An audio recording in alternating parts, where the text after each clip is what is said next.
for funding success, right? Okay, so the strategies for SME funding success are very key for every business. And today we are really excited to have a very astute person to take us through. She's in the presence of my boss. I will introduce her very, very soon. But I'd like to also inform you that this session is in partnership with Africa Business Innovation Forum to bring this to your doorstep. And just a little background about Africa Business Innovation Forum, that they are uniquely positioned to help you grow your business and also become innovative.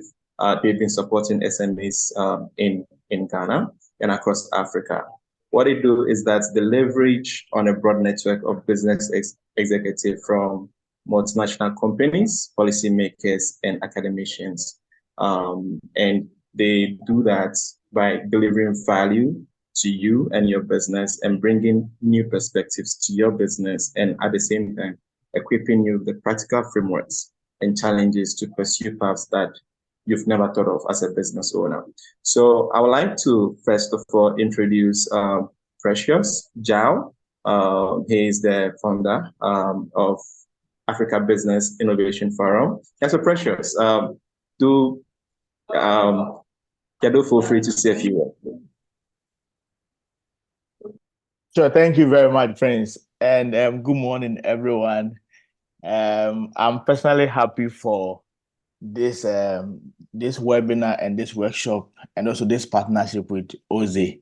For us at ABI Forum, or personally, what really inspired the platform Africa Business Innovation Forum is that I believe strongly that the future of our economy lies with SMEs, and it's for a fact that SMEs are the backbone of the economy.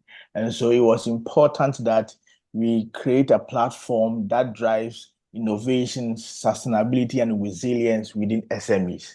And that is what really inspired me to come out with this platform called the Africa Business Innovation Forum. And we are in our 4th year this year, and we, together with our partners, the China Europe International Business School, First National Bank, MTN, Absa Mobile, and other agencies, we've been able to inspire and then support about 1,000 SMEs in Ghana, and we want to continue doing this. So this partnership with Oze is a great one, and we hope that this will continue. We have this year's event coming off in July, and then I'm sure in subsequent communications and meetings, I'll communicate all the details. But for me, we are happy to have this partnership, and we believe that funding is a challenge in Ghana and Africa at large. So for us to learn about the strategies to be successful in terms of our attempt to get funding, this is a great opportunity, and I will entreat all of us here and all SMEs to take this session seriously, and then let's apply the principles and let's see how we can be successful. So thank you so much, Prince, and thank you so much, Winnie and Megan and your team for such a wonderful opportunity. Thank you. All right, thank you too, Precious, for making this happen. We're really excited to be partnering with you. So that takes us to the reason why we are all here. To really get to know the strategies that as an SME you can apply for funding successes. And I am very proud to introduce my boss, Megan McCormick. She doesn't like it when I call her boss, but I like the facial expression that I get when that happens. So she has extensive understanding on how to engage investors to have success as a business owner when we are chasing funding. She successfully led Oze from a startup to where it is right now, and has successfully led us to series of funding. And so she knows what she's talking about. She has more insights. So prepare to ask more questions, get your books, get your pens ready. And most importantly, also invite your friends and family to join this session. So quickly, without much ado, let's invite Megan McCormick to lead us through this session. Thanks, Prince, and thanks everyone for attending. I know we'll share this video afterwards, but being here and being live means you get to ask all of your questions. So I'll leave plenty of time for question and answer.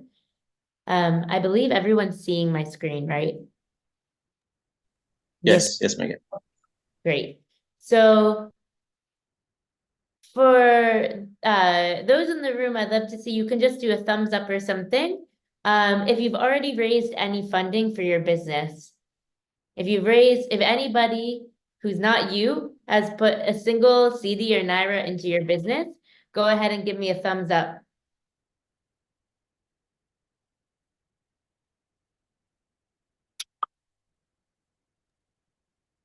Okay, I see a thumbs up in the chat. So we have some other experts here too. So Louisa, please feel free during Q&A to share any of this that rings true or doesn't ring true in your experience. And Precious, you too. Thank you. So there are many different sources of funds for a business, right? I think a lot of times when we think about fundraising, about raising funds, we're thinking about this second group here, which is investors, and we're mostly thinking about equity investors, right? These are the Silicon Valley guys you hear about putting a few millions into a company. These are the ones you probably read about in the news, but there's many different sources of funds for your business. So by far the most common source of funding for businesses, for SMEs here in West Africa and in other regions in the world are banks. So banks exist to take deposits from customers, pay you something small for that deposit, and then give it out to others who need cash and want to pay back at a higher interest rate. Right? That's how banks make money. They pay you to borrow your money, they lend it out, those people pay them more than the bank is paying you. Of course, we do have investors, and investors can do a combination of debt or equity. Equity being them buying ownership of the company, and debt being, we'll go into more details. The next two, I think, are really like the ones we often don't think about, but probably are your best bet for funding. So customers are a source of funds for your business. And I'm not just talking about the normal revenue that you earn in selling something. If a customer is paying you before the delivery of a product or service, they're kind of giving you a loan to fund your business, right? If I'm going to a tailor and I'm paying something up front, maybe the tailor needs to go buy some thread or buttons or pay for fuel for the generator.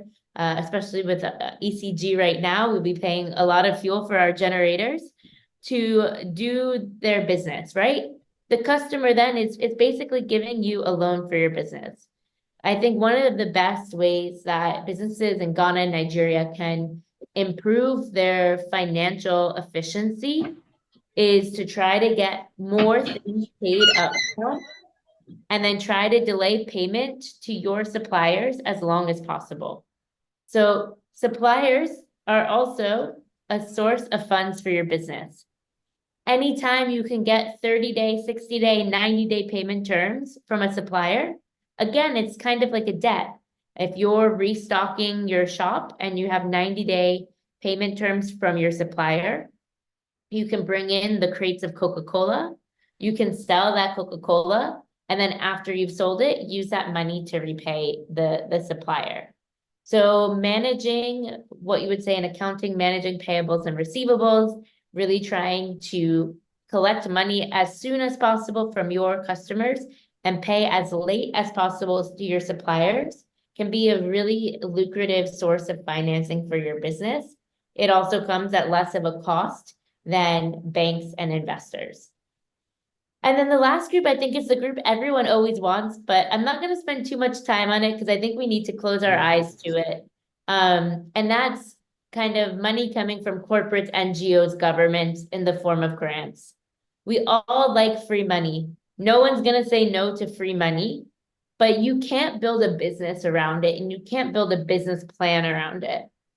If in the normal course of your business, you see an opportunity for a grant from the government or an NGO that could help your business, invest in your business, then by all means, you should go for it. But I very frequently talk to business owners who have a business that's running and they want to grow it, or they have an idea for a business and they want to start it. And when I talk to them about investors and banks and other types of sources of funding, they always say, oh, no, I want a grant. Well, we can't rely on grants. Grants are a gift, and when they come, but we shouldn't be counting on them.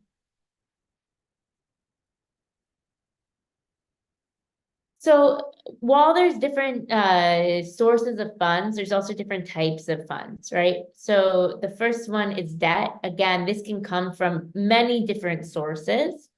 And debt is good for investing in something that has predictable cash flows or financing assets that can be used as collateral, right? A lot of us maybe think about getting a mortgage or a car loan, and we're able to access that because if we fail to pay back, the bank has something that they can recover in order to recover their funds.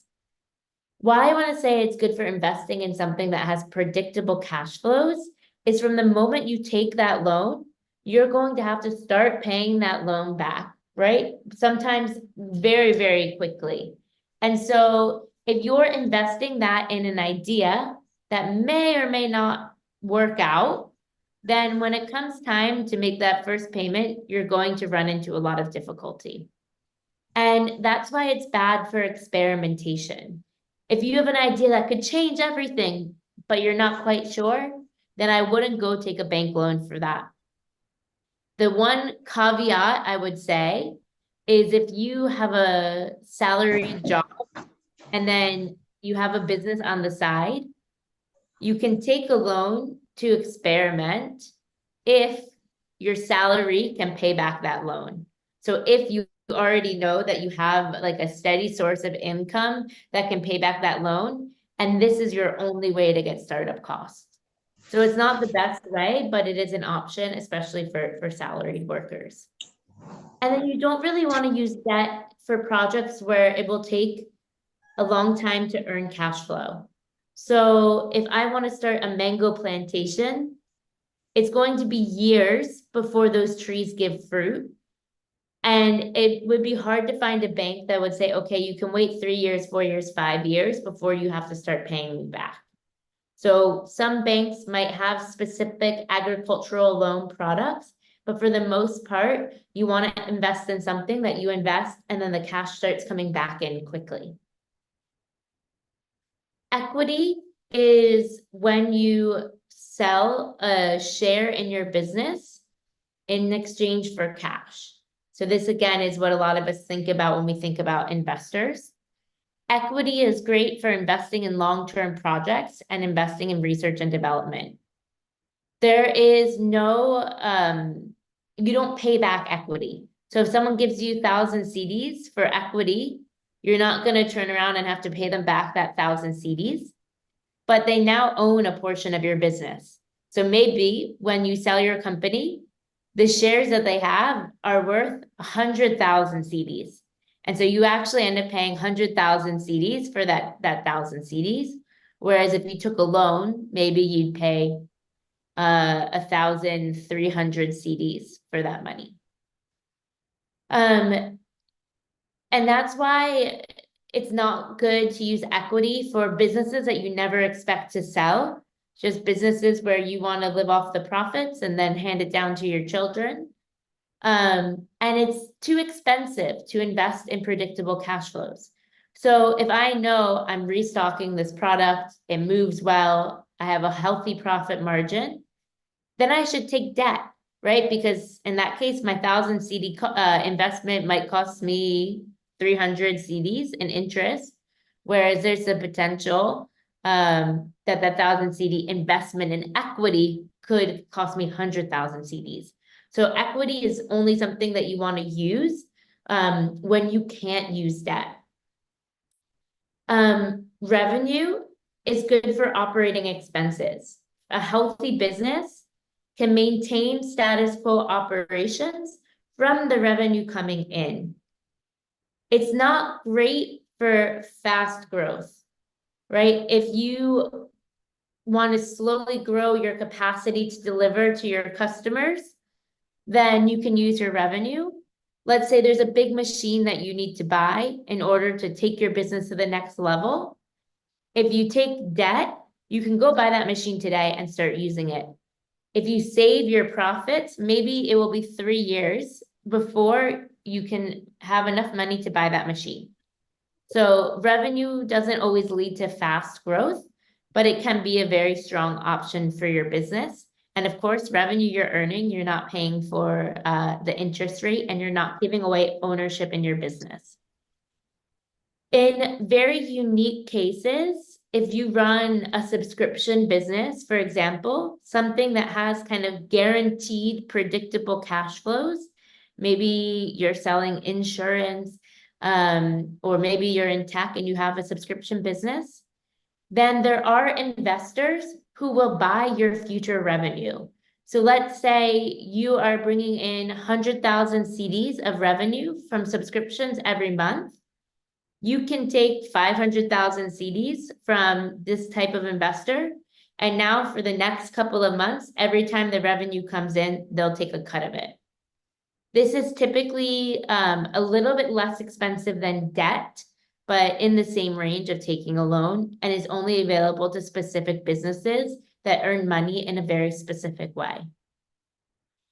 And then, of course, grants are similarly good for experimentation. They're really good for capacity building and training. Things that you really would want to do because it takes your business to the next level. But when it comes down to it, you keep having to prioritize other expenditures over doing it. And especially when what you're doing can be shared. So if you're giving general training to your staff that can help them in any job that they end up doing, or you're purchasing an asset that you will use, but also maybe on weekends, the community will get to use. These are really good things for grants. What you don't want to use grants for is operating expenses or other recurring expenses. We all know that grant makers are very fickle, and your performance, I mean, if you spend the money poorly, right? If you say, I'm going to spend it on X and you spend it on Y instead, of course, you're not going to get another grant. But you could be doing fantastic work, hitting all of your targets, and then still the grants don't come back. So you don't want your business continuity to be reliant on something like grants, because you'll never know if you'll be able to get another one.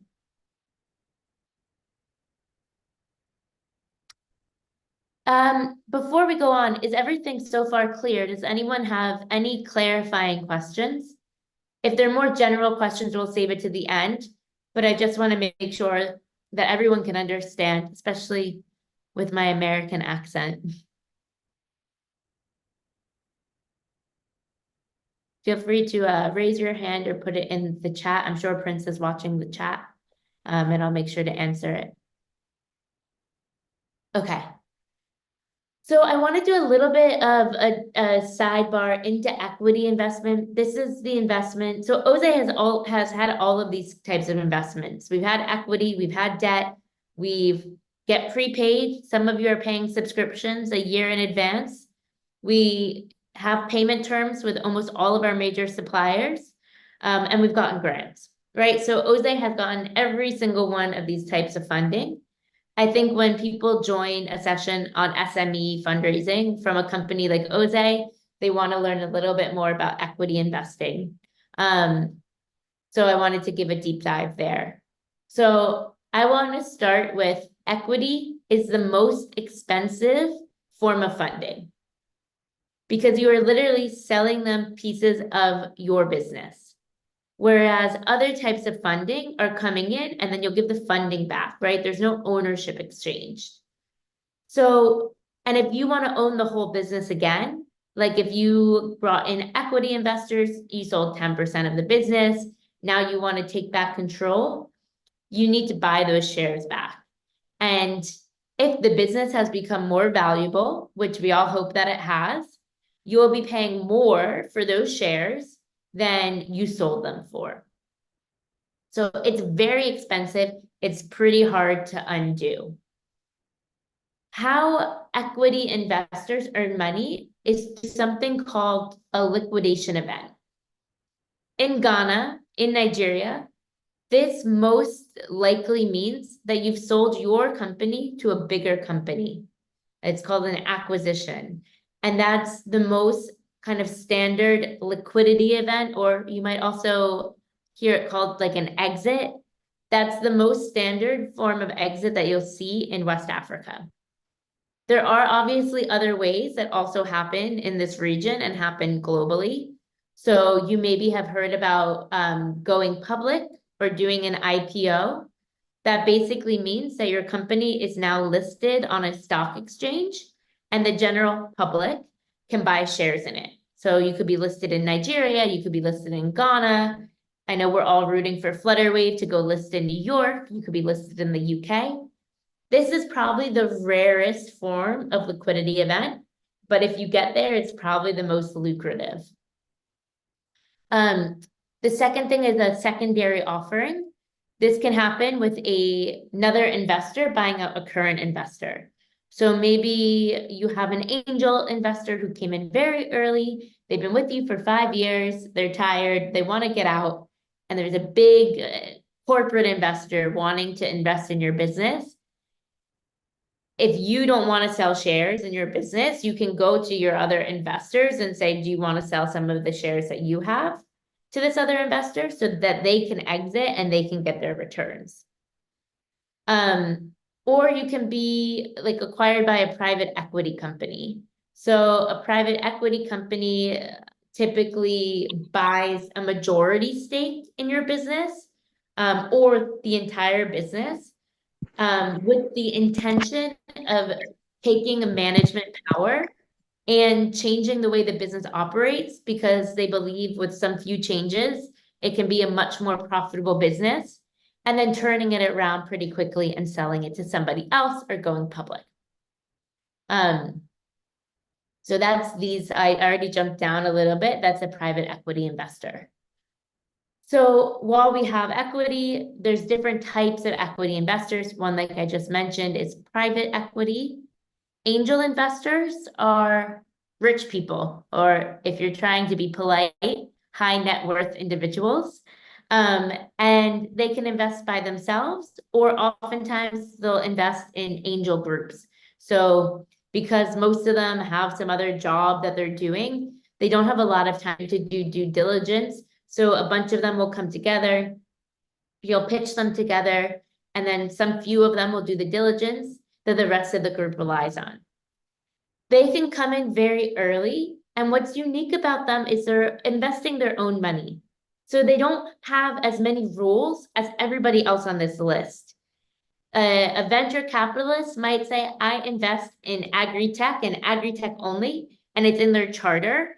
And even if you have the most compelling pitch in the world for your health tech company, they can't legally invest in you. But angel investors, it's their own money. They can do what they want. They can give you 1 million CDs, or they can go on vacation to London and go shopping with that 1 million CDs. It's whatever they want to do with their money. The other common group we hear about a lot are venture capitalists, and this is a structured entity, a corporate with a charter, with rules. And they're not investing their own money. They actually go raise money from other sources, from governments, from endowments. They raise large amounts of money, and then they break it up and they invest it in companies. They come in early stage, not necessarily as early as angel investors, and can kind of stay through as your business grows. Venture capital is not right for everyone.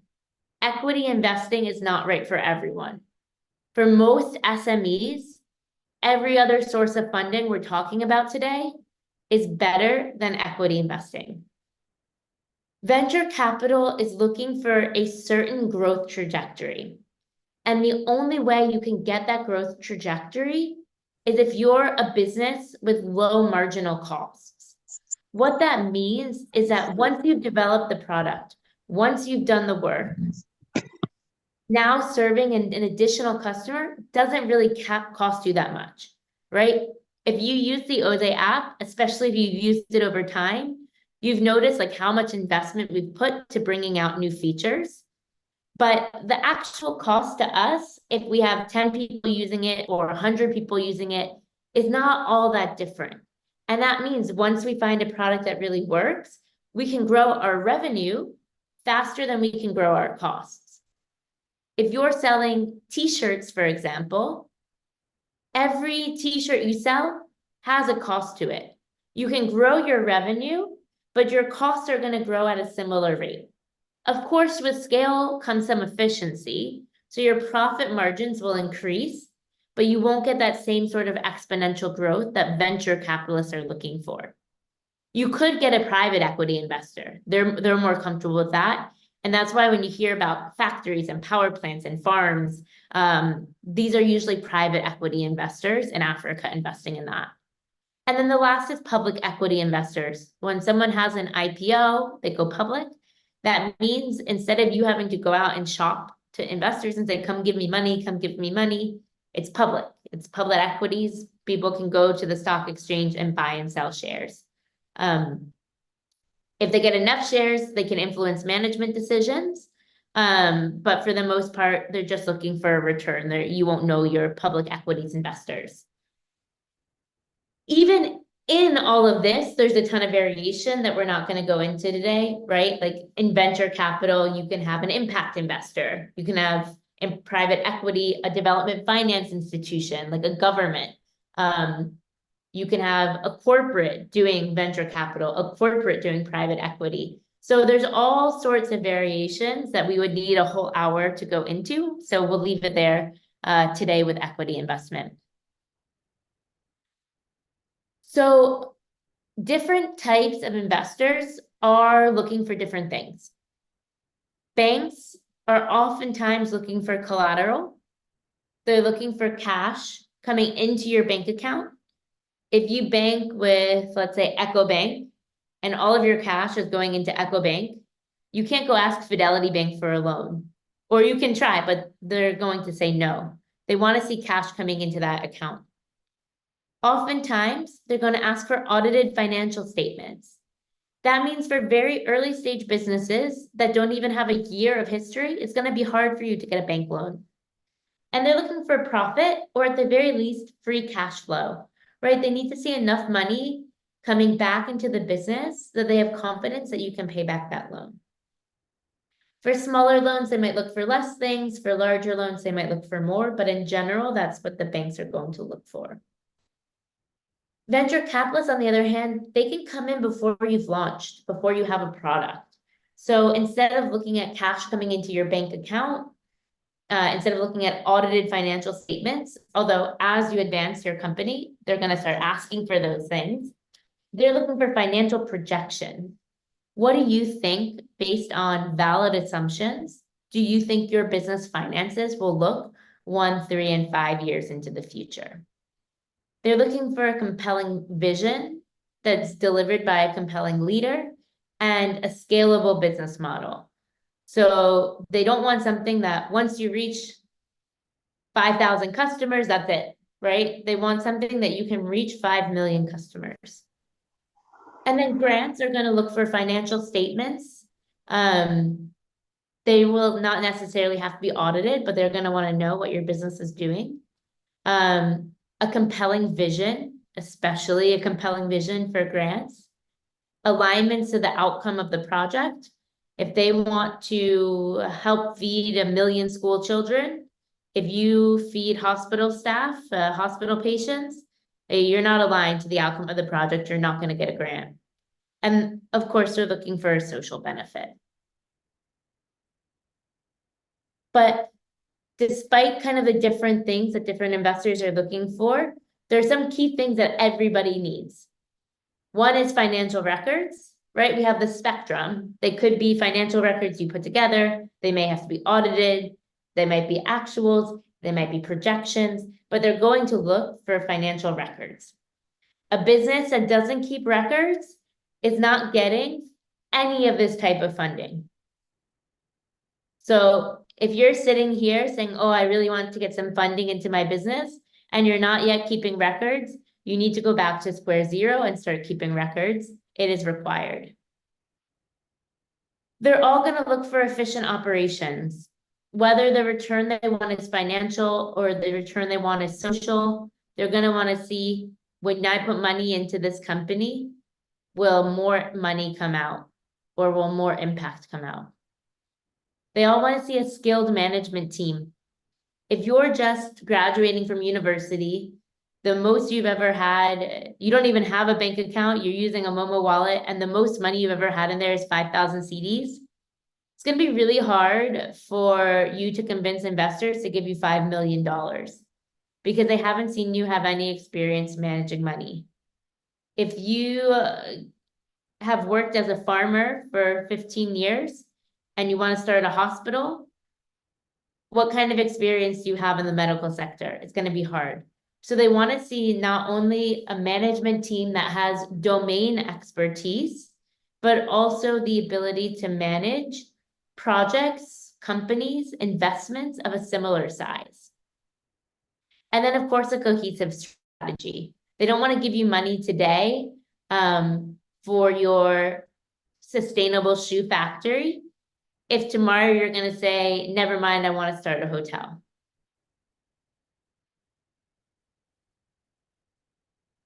So I think most of you are familiar with Oze. If you currently use Oze, go ahead and give me a thumbs up in the chat. Or a thumbs up reaction. How many Oze users, Oze customers do we have on here? I see some familiar names, so I know that there's definitely some. So Oze is not an investor, but we can help you be ready for investment and we can help you get access to debt. So the first thing you need to do is keep complete records on the Oze app. You can't say this month I'm feeling motivated, so I'm going to keep my records. Next month, I'm feeling a bit ill, I'm a bit tired, let me just skip it and I'll start again next month. No. We need to see all investors will need to see a consistent history of financial records in order to be able to invest in you. You can export that, right? I'm sure some of you have tried to export your data into Excel. So you can export that and send it right over to your investors, to your bank. And you'll also be able to answer all the nitty-gritty questions for grant applications. If they're asking you, how much revenue did you earn last month? What products brought you in the most revenue? Like all of these things that you can answer from your Oze data. The second thing that Oze can help you do to make you ready for investment is to set up your Oze shop and get your customers to patronize that instead of having them just chat over WhatsApp and send Momo. Why is that important? It's because it creates a level of credibility behind your transactions. If I am recording in Oze, I can say, oh, I made this sale, I made that sale. But if someone wants to know truly, did that sale happen? They're going to have to do a lot of work to trace it. Or if someone sends you Momo, you're showing the Momo statement. Is that really money coming in because they bought this product? Or maybe it's your cousin sending you something small to enjoy the weekend. But when you're selling through Oze Shop, you'll have a whole history. This was the customer. This is how much they spent. This is the product. This is the date and when I fulfilled the order. And so it builds so much more credibility to allow you to get investment. It will help with all the sorts of investors, including, like I talked about, those revenue investors who might want to give you money now in exchange for owning a % of your revenue in some period of time forward. The next is managing your inventory, so you know what you have in stock. A bank might say, I want to use your stock as collateral. If you haven't been keeping stock in Oze, you're going to have to go to your shop, your factory, maybe your several shops, maybe the shop that you have in Kumasi and Accra, and start counting everything. If you're managing your inventory in Oze, it's live, it's updated. You can quickly calculate the value of those products. And then lastly, and I think the most direct path of using Oze to access financing is you can apply for a loan directly through the Oze app. Unlike the requirements that you see here that banks are asking for these different things, with Oze, you don't need collateral, you don't need audited financial statements, you just need cash coming into any bank account or mobile wallet. So Prince shortly will take those of you who need an introduction to the Oze app through the app's features and functionality, including showing you where you can go to apply for a loan. Now, Oze doesn't help just anyone apply for a loan. You need to have been on the app for at least 30 days. In those 30 days, you need to recorded at least 30 transactions. And in the month before you apply, you need to record at least 10 transactions. So let's say you started in January, you entered in 50 transactions in January. In February, you can go ahead and apply for a loan. But let's say you started in January, you entered those same 50 transactions, but then you got tired and you didn't do anything in February, in March, and the beginning of April. And now you have a customer coming to you to do a big order and you need a loan in order to fulfill that order. You haven't done 10 transactions in the last 30 days, so you're not eligible. So even if you're sitting there thinking, oh, I don't need a loan, I don't need a loan, do yourself a favor and record consistently so that when you need a loan, it will be a quick approval process. You'll get the money right away and you'll be able to go about your business. And we have customers who kept records in Oze for years before they needed a loan. But then when it was time to take the loan, because they were consistent in the app, we were able to give them large loans like 20,000, 30,000 CDs.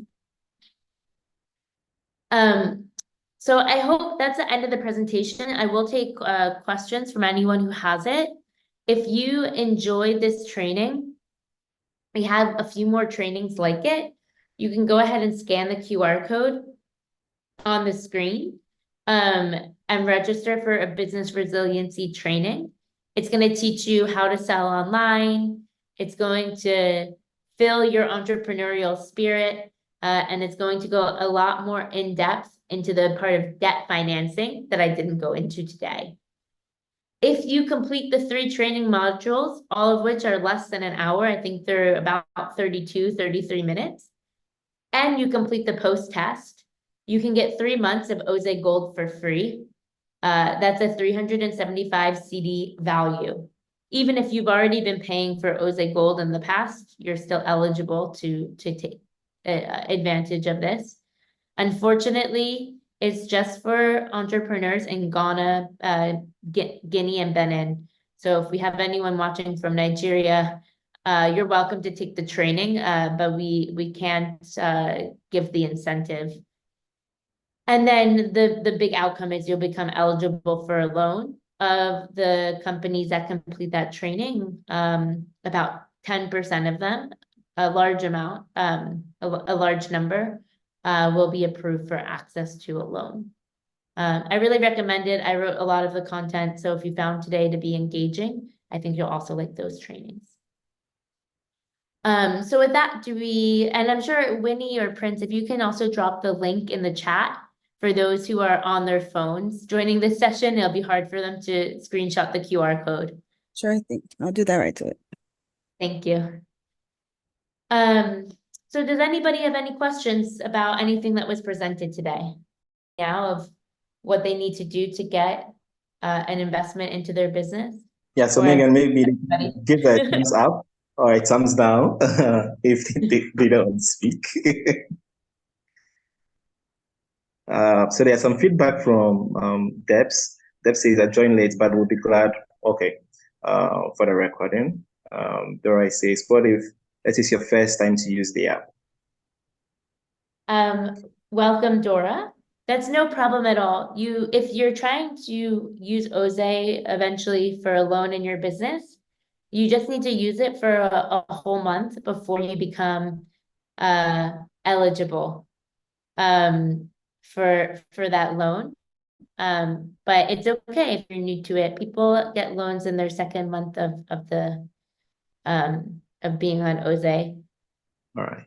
Thank you so much, Megan. This was power packed. Since we have a couple of, since no one asked questions, I think I have one question to ask.